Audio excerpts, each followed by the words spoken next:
What's up, you guys? Riley here with Learn With Me.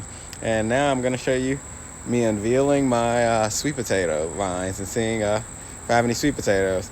I already took out one because I saw one near the surface, but I'm going to go ahead and take out the rest because it's been about 4 to 5 months since I last planted them, and so I'm noticing that my vines are starting to die back, so seems like a decent time to check. All right, I got a few other sweet potato plants around here too, so there's no harm in really checking for this one. So let's get to it.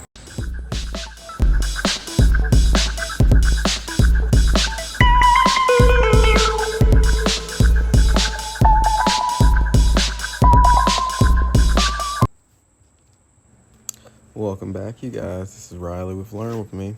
And here you guys are getting the pleasure of being able to see me unveil my sweet potatoes.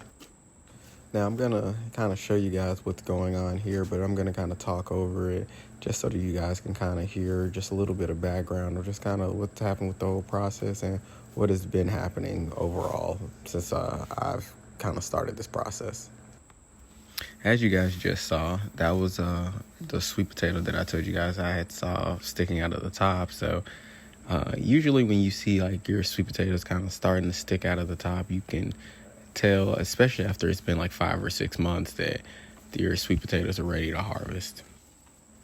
Overall, like growing sweet potatoes has actually been quite an awesome experience. Oh look, here comes another one. That being said, it also consisted of some learning experiences as well.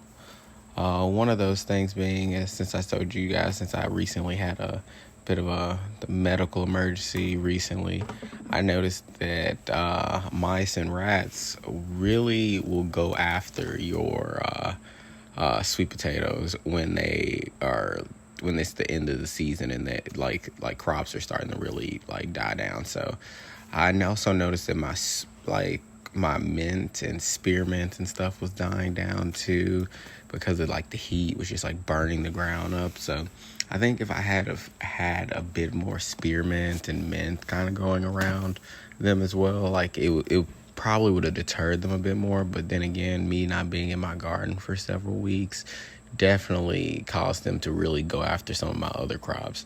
This, of course, video was taken, of course, before that period came up, but it was just still something that I felt the need to notice.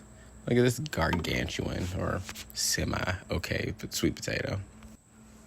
Another thing that you're going to notice here is that you're going to notice maybe some like little plastic silverware in this bucket too, and that wasn't intentional.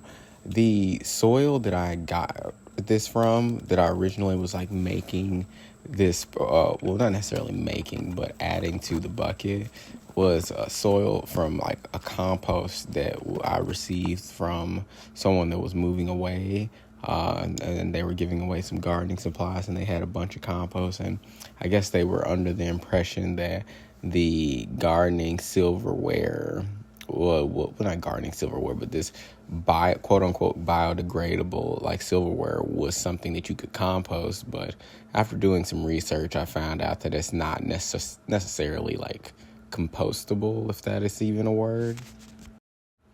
That being said, that will, if we're trying to keep track of things that I'm not going to do next year, that will be one of them. It's just not necessarily adding soil that has that type of stuff in there, as it didn't really break down over the course of time. And like I said, if you guys have, like I always say, if you guys have any suggestions or any questions or any type of things that you just want to make a comment about and or say, hey, just please let me know, as this was probably one of the better harvests that I had in regards to my sweet potatoes.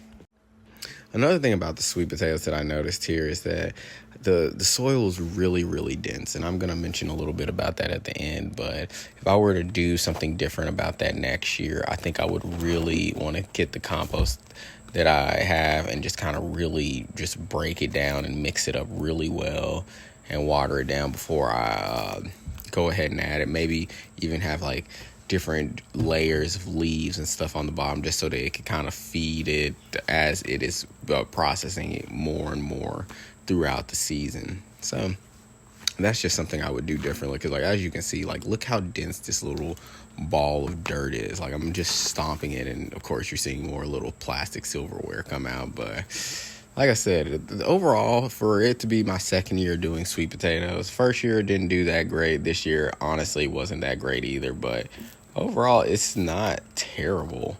I hope that by like year like 3 through 5 that I honestly have better results. But like I said before, I cannot complain. This Memphis food forest is an experience, and I'm just trying to figure out what's the easiest things to grow. And the sweet potatoes are pretty easy to grow, and like I told you, I've noticed a great deal of things. All right, you guys, that was it as far as what I've harvested. I guess some people could say it's a lackluster harvest, but that's definitely better than what I did last year, and I still have like 3 or 4 more plants to go. So if you guys have any suggestions or what you think went wrong, I think that the soil was really too dense, but I didn't really have to do too much work. So next year I know to like just kind of get a lot of coarse soil. I'll definitely be adding a lot of the soil to my compost and stuff like that. So it was a great learning experience. So got a ton of leaves, well, whatever leaves I wanted to really harvest. And I got my sweet potatoes that I'm gonna go ahead and cure, and that way we can at least be able to enjoy these. So if you guys have any suggestions or anything else, appreciate you guys tuning along as always. Make sure to follow me on all my pages. I think there's going to be a camp tree link in my bio, and several different places across the social media platforms. So like I said, if you guys have any suggestions, any tips or anything, feel free to reach out to me. Otherwise, you guys stay breezy and have an awesome rest of your day.